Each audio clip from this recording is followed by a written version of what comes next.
आज के टाइम पे अगर हम इंटरनेशनल एजुकेशन की बात करें, स्टडी अब्रॉड की बात करें, मैं बात करूंगा mostly because I am based out of north India, तो नॉर्थ इंडिया की ही बात करूंगा।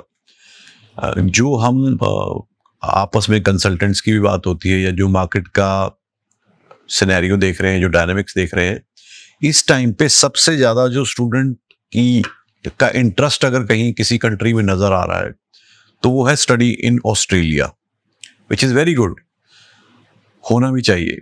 बट ऑस्ट्रेलिया में स्टडी के लिए आपको अपनी प्रोफाइल का स्वॉट एनालिसिस करना बहुत इंपॉर्टेंट है। अब आप बोलोगे स्वॉट एनालिसिस क्या होता है? चार उससे अल्फाबेट से बनता है, SWOT, strength, weakness, opportunity, threat. यानी कि आपको देखना पड़ेगा कि क्या आपकी प्रोफाइल जो है वो क्वालिफाई करती है to study in Australia as per the current circumstances. मैं नहीं कहता कि आपकी प्रोफाइल अच्छी नहीं है, आई एम नॉट सेइंग कि आप बाहर जाके नहीं पढ़ सकते हो, बट जब हम बाहर जाके पढ़ने की बात करते हैं तो सिर्फ इंटरनेशनल जो एडमिशन है, जो यूनिवर्सिटी में एडमिशन लेना है, वही एक फैक्टर नहीं होता। जो सबसे बड़ा फैक्टर होता है, स्पेशली अगर आप इंडिया से, पाकिस्तान से, बांग्लादेश से या श्रीलंका से अप्लाई कर रहे हो या नेपाल से कर रहे हो, the most significant factor in study abroad is your visa application. क्योंकि हम उन कंट्रीज से बिलोंग करते हैं जहाँ पे जिनकी जो, अगर हम जैसे AL लेवल में, असेसमेंट लेवल में देखें तो AL3 में आता है इंडिया।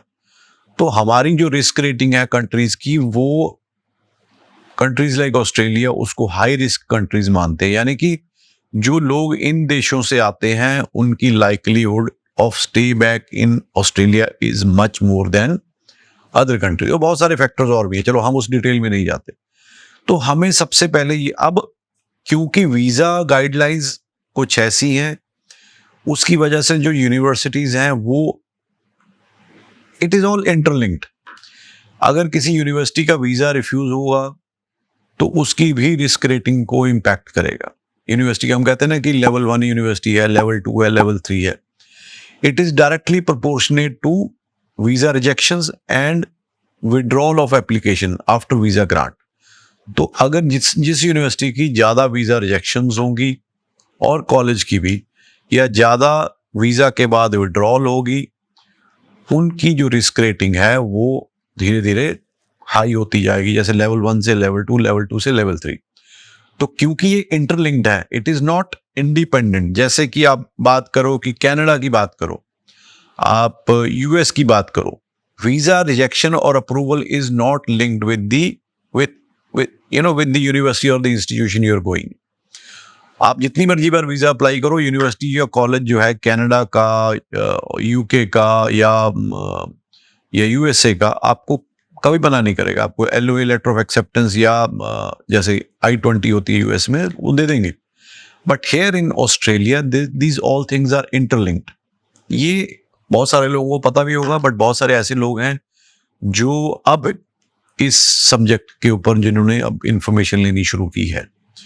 उसका रीज़न ये है कि रिसेंटली अभी बच्चों के एग्जाम कंप्लीट हुए हैं, बहुत सारे बच्चों के रिजल्ट आ गए हैं, बहुत सारे बच्चे they are awaiting their result, their parents are looking for options. तो अब उनके लिए मैं बताना चाहता हूँ कि आपको कुछ पैरामीटर्स आपके होने चाहिए to be able to get a student visa of Australia. अब वो क्या पैरामीटर है? एक तो सबसे 2 अहम पैरामीटर हैं। पहला, आपकी एकेडमिक प्रोफाइल, यानी कि आपकी एकेडमिक प्रोफाइल में अगर आप +2 पास हो तो कोई स्टडी गैप नहीं होना चाहिए। आपकी जो सब्जेक्ट्स हैं, you should have 4 academic subjects. अब ये उन लोगों के लिए है जो आर्ट्स स्ट्रीम में जिन्होंने +2 की है। जो कॉमर्स में है, मेडिकल, नॉन मेडिकल, वो obviously they have their academic subjects. But students who have pass their 10+2 या +2 जिन्होंने पास किए आर्ट्स के साथ, तो they should have at least 4 academic subject, जिसमें 4 नहीं 3 कहूँगा। एक तो इंग्लिश हो गया, उसके अलावा 3 सब्जेक्ट्स होने चाहिए जिनकी एक्सेप्टेंस है, नंबर 1। नंबर 2, आपका ओवरऑल जो स्कोर है IELTS का, वो 6 ओवरऑल होना चाहिए। खैर वो हर बच्चा जो है आज की डेट में मैनेज कर लेता है, तो वो एक बहुत बड़ा कंसर्न नहीं है। जो सबसे बड़ा फैक्टर, दूसरा फैक्टर एकेडमिक के अलावा है, वो है financial capacity of your family to sponsor you for study abroad in Australia. और इस टाइम पे ऑस्ट्रेलिया का सबसे बड़ा फोकस यही है, क्योंकि over the period of time जो ये माइग्रेशन रिव्यू की रिपोर्ट आई है उसमें यही बोला गया है, उसमें यही उसकी फाइंडिंग्स थी कि हिंदुस्तान से स्टूडेंट जाते हैं, जाके वो किसी न किसी तरह फर्स्ट ईयर का अपना फंड्स और फीस फर्स्ट सेमेस्टर की पे करके चले जाते हैं, but they do not have means to support the education for subsequent years. यानी कि अगर 2 साल के कोर्स में मास्टर में जा रहा है तो पहले साल का या पहले 6 महीने का खर्चा करके जाता है, उसके बाद उसके पास पैसे ही नहीं है कि वो सेकंड सेमेस्टर की फीस पे करे इन द सेम यूनिवर्सिटी और सेकंड ईयर की पे करे। So what they do is they move from the university and take admission in small private colleges, जहाँ पे जो फीस $5-6 होती है। तो इस ट्रेंड को कर्ब करने के लिए उन्होंने बोला कि हम उन्हीं स्टूडेंट्स की एप्लीकेशंस लेंगे, उन्हीं को वीज़ा देंगे जिनके पेरेंट्स की फाइनेंशियल कैपेसिटी है बच्चे को एजुकेशन बाहर करवाने की। अब मेरी बातों से बहुत सारे लोग ये भी होंगे कि हम तो जी फलाने एजेंट के पास गए थे, बहुत एजेंट है जी, आप करवा देंगे, कोई फंड्स पुराने नहीं चाहिए, बहुत सारी चीज़ें हैं। अब उसमें आपकी फाइल, अगर तो वो यूनिवर्सिटी में कर रहा है तो फाइल थ्रू ही नहीं होगी, ये गारंटी है, अगर ये चीज़ें आपकी नहीं है। दूसरा, वो किसी ऐसे कॉलेज में दे रहा है जहाँ पे उनको कोई फ़र्क ही नहीं पड़ता असेसमेंट लेवल रेटिंग से, उनको तो ये है कि एप्लीकेशन आ गई और अगर बच्चे का रिफ्यूज़ भी हो गया तो हमारा $500-600 जो हम काट के भेजेंगे तो वही हमारी इनकम है। और ये बहुत ज़्यादा हो रहा है, बहुत ज़्यादा एजेंट जो है वो इसी के ऊपर प्ले कर रहे हैं। स्टूडेंट को ये एक उसकी ईगो सेटिस्फाई हो गई कि भाई मेरी ऑस्ट्रेलिया में फाइल लगी हुई है, 6-6 महीने रिजल्ट नहीं आता क्योंकि वो वेट सेक्टर में फाइलें लगती हैं और एंड रिजल्ट जो है वो 0 है।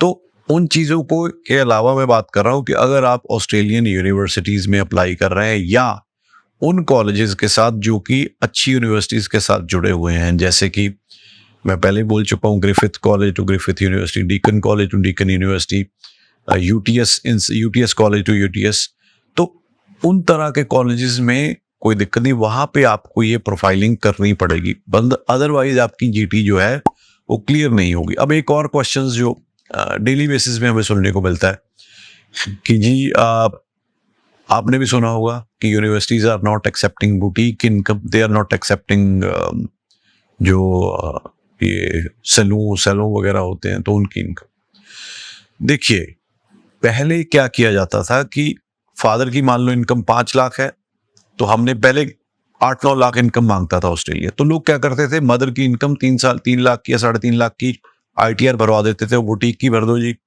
आप जी इसकी पार्लर की भर दो जी, तो उस तरह करके वो आईटीआर भर के चला देते। And they have seen this trend and majority of such ITRs were filed for these 2 occupations. तो उन्होंने देखा कि ये तो एक ट्रेंड ही बन गया, तो उन्होंने बोला जी हम अगर आप ये 2 ऑक्यूपेशंस की देंगे तो we will not accept it provided. अब इसके पीछे की कहानी ना यूनिवर्सिटी ने क्लियर की ना किसी एजेंट ने बताई। There are genuine parlour businesses, there are genuine boutique businesses जो कि बड़ी देर से सालों से चल रहे हैं।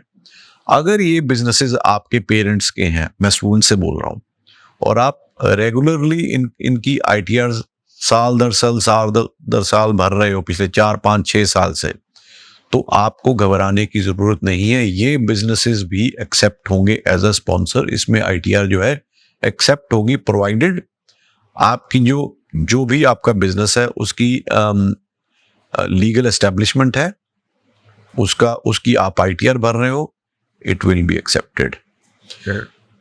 बहुत सारे ऐसी चीजें हैं जो कि स्टूडेंट्स अब पहले क्या होता था, एक और चीज होती थी, अब 1 साल पहले की बात करो कि लोग 3 महीने के लिए फंड्स रख लेते थे अकाउंट में, या फाइनेंसर से करके रख लेते थे कि 3 महीने पुराने फंड्स यूनिवर्सिटी मांगती है जी, हम 3 महीने की स्टेटमेंट दे देंगे, so we will go through. और बहुत सारे लोग इस तरह से ऑस्ट्रेलिया गए भी हैं, बट अब वो भी ट्रेंड चेंज हो गया। Some or many of the universities are now asking for 1 साल की बैंक स्टेटमेंट। उसको आप कैसे मैनेज करोगे?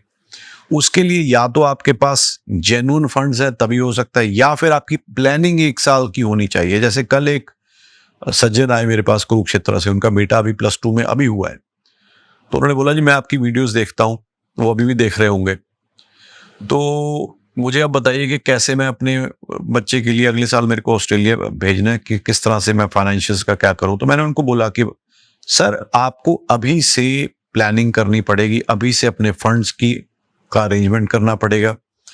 डिस्कस किया उनका केस, किस तरह से आप कर सकते हैं, कितना पार्ट आप एजुकेशन लोन भी ले सकते हैं, क्या अनसिक्योर्ड लोन चलेगा नहीं चलेगा, वो भी चीज़ें उनको बताई।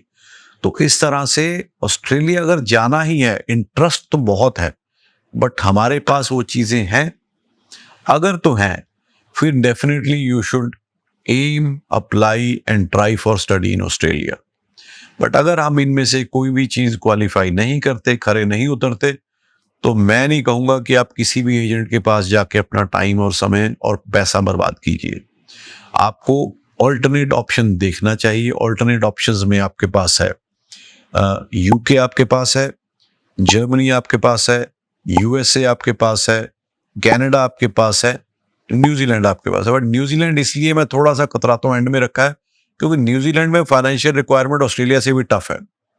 तो अगर आप न्यूजीलैंड आप जा सकते हो, मान लो आप फाइनेंशियली बहुत स्ट्रांग हो, बट कहीं ना कहीं आपका 1 साल 2 साल का गैप है, then New Zealand will accept you, because उनका मेन फोकस जो है that is on your funding and financial capacity. तो उम्मीद करता हूं, अच्छा इस वीडियो में देखते देखते आपके दिमाग में अपनी प्रोफाइल को लेके बहुत ज्यादा क्वेश्चंस भी आए होंगे दिमाग में, तो घबराना नहीं है।